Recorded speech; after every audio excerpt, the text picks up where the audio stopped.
Maswerteng hapon po, 3D Lotto players. Narito na po ang winning combination ng 3D Lotto 5 PM result, August 22, 2025, araw ng Biyernes. Kaya't kunin nyo na po ang inyong mga ticket.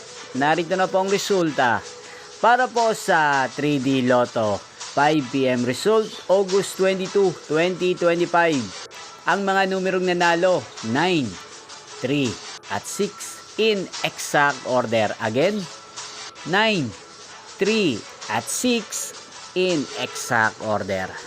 At ngayong hapong ito, shoutout po natin si Ate Alma na nanonood din po sa channel na to. Shoutout po sa inyo, sana po ay nasa mabuti kayong kalagayan. Inyo pong napanood ang resulta ng 3D Lotto sa channel na to. Magkita-kita pong muli tayo mamayang 9 PM para sa third draw result ng 3D Lotto. Thank you for watching.